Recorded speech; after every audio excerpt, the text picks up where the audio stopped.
Hello, my dear students. Welcome to my channel Scholarly Minds and I hope you all are doing great.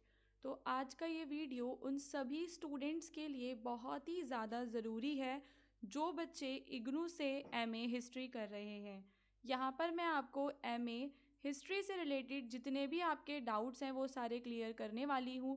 साथ ही साथ मैं आपको बताऊँगी कि आपको जो है अपने असाइनमेंट्स को कैसे बनाना है। सबसे पहले स्टूडेंट्स मैं आपको बता देती हूँ कि इग्नू के अंदर जो है आपके एग्ज़ाम्स ईयरली होते हैं, सेमेस्टर वाइज नहीं होते। लेकिन इग्नू के अंदर जब हम देखते हैं तो एडमिशन लेने के दो टाइम रहते हैं। एक तो आपका जुलाई वाला सेशन होता है, तो अगर आप जुलाई सेशन में एडमिशन लेते हो तो आपके एग्ज़ाम भी नेक्स्ट जो है जून या जुलाई में ही होते हैं। जून में होते हैं आपके एग्ज़ाम्स वैसे तो, जिसके लिए जो एग्ज़ाम फॉर्म है वो आपका अप्रैल में आ जाता है। और असाइनमेंट को सबमिट करने की जो डेट है वह क्या रहती है आपकी 31 मार्च होती है। उसके अलावा दूसरा जो आपका रहता है सेशन वो होता है आपका दिसंबर जनवरी सेशन। तो अगर आपने दिसंबर जनवरी सेशन में एडमिशन लिया है तो आपको जो अपने असाइनमेंट्स हैं वो 31 सितंबर से पहले सबमिट करने हैं, जिसके लिए आपका जो एग्ज़ाम है उसका फॉर्म आपका अक्टूबर में आता है और एग्ज़ाम जो है वो आपके दिसंबर में होते हैं। यहाँ से जो है आपको कंफ्यूज नहीं होना कि सेमेस्टर वाइज है तो कहीं हमें दिसंबर में तो एग्ज़ाम नहीं देने। तो जुलाई वाले बच्चों को जून में एग्ज़ाम देने होते हैं एंड दिसंबर जनवरी सेशन वाले स्टूडेंट्स को सितंबर में अपने एग्ज़ाम्स देने होते हैं। उसके अलावा स्टूडेंट्स जो आपके असाइनमेंट्स के क्वेश्चंस हैं वो इग्नू ने उनकी वेबसाइट पर अपडेट कर दिए हैं। वहाँ से जाकर आप लोग अपने क्वेश्चन पेपर को डाउनलोड कर सकते हैं। देन मैं आपको बताऊंगी कि आपको अपने आंसर्स कैसे करने हैं। तो सबसे पहले आपको क्या करना है क्वेश्चन पेपर डाउनलोड करने के लिए, सिंपली आपको गूगल पे लिखना है इग्नू असाइनमेंट। तो आपको यहाँ पर ये पहली वेबसाइट दिख जाएगी इग्नू की। फिर आपको बैचलर डिग्री, मास्टर डिग्री, ये सारे दिख जाएंगे। तो जो हमारा एमए हिस्ट्री है वो क्या है, मास्टर्स डिग्री प्रोग्राम है। तो आप इसके यहाँ पे जाके यहाँ पे जो माही वाला है ये आपके न्यू सब्जेक्ट्स हैं।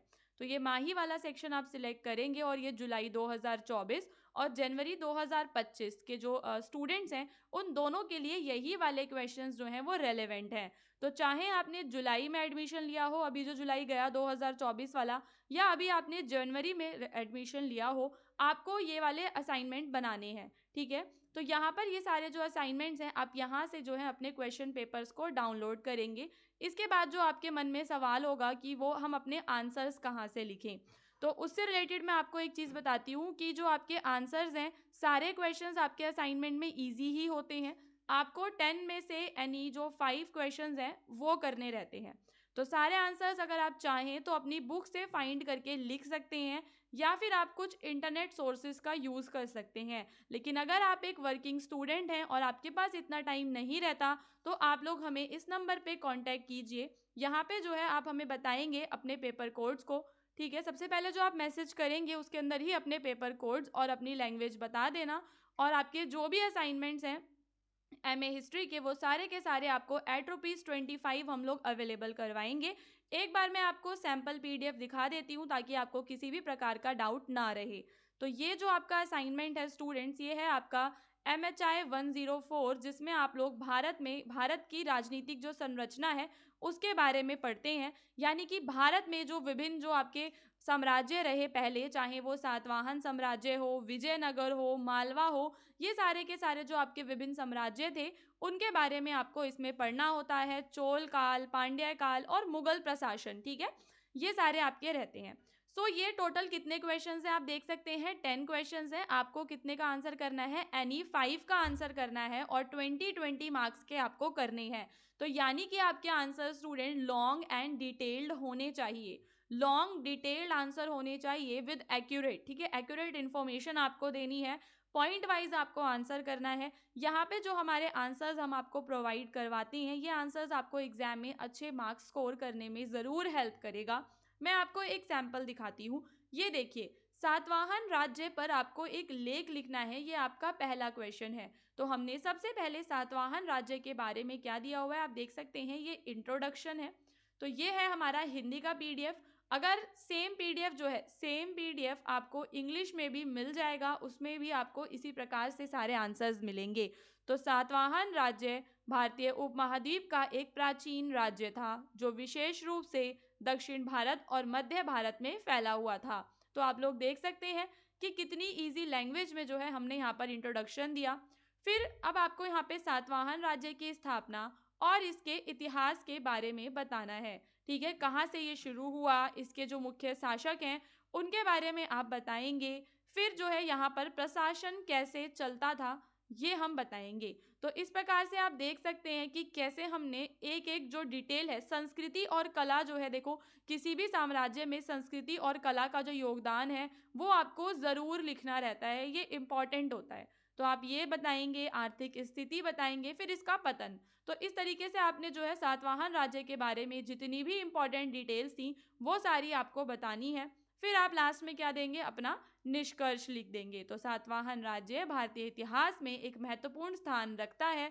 इसके शासकों ने न केवल प्रशासनिक व्यवस्था को सुदृढ़ किया बल्कि भारतीय संस्कृति और कला के विकास में भी महत्वपूर्ण योगदान दिया। तो आप लोग देख सकते हैं कि निष्कर्ष की लैंग्वेज भी कितनी ज़्यादा ईजी है।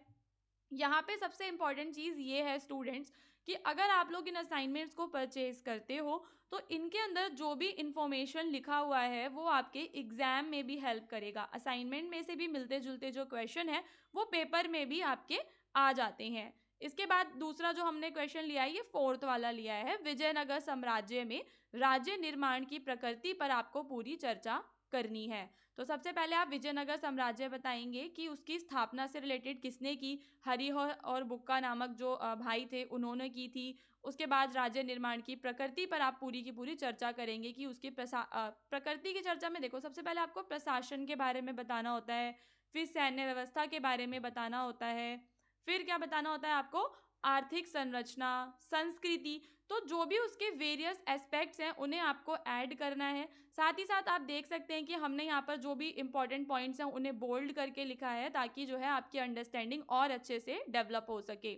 सो स्टूडेंट्स, जो मैंने नंबर आपको बताया है वो क्या है, वो ये नंबर है जिस पे आपको हमें कांटेक्ट करना है। ठीक है, इस नंबर पे आप हमें व्हाट्सएप पे कांटेक्ट कर सकते हैं और अपने पेपर कोड्स एंड लैंग्वेज आप बताएंगे तो आपको आपके असाइनमेंट्स मिल जाएंगे। जो भी प्राइस रहेगा वो आपको बता दिया जाएगा, इस पीडीएफ में भी मैंने आपको स्टार्टिंग में बताया था। उसके अलावा अगर आप एमए हिस्ट्री के स्टूडेंट हैं तो आपके लिए जो भी इंपॉर्टेंट क्वेश्चंस के वीडियोस होते हैं, जिन भी बच्चों का एग्जाम जून 2025 में होने वाला है उनके लिए हम लोग रिवीजन क्लासेस लेकर आएंगे। सारे पेपर की जो भी आपके वेरियस पेपर्स है 5 to 6 सबका रिवीजन जो है हम आपको जून एग्जाम के लिए करवाएंगे। तो अगर आप लोग चैनल पे नए हैं तो सब्सक्राइब करके ज़रूर जाना और असाइनमेंट्स जो हैं वो आपको इस नंबर पे मिलेंगे, तो इस पे व्हाट्सएप करना मत भूलना।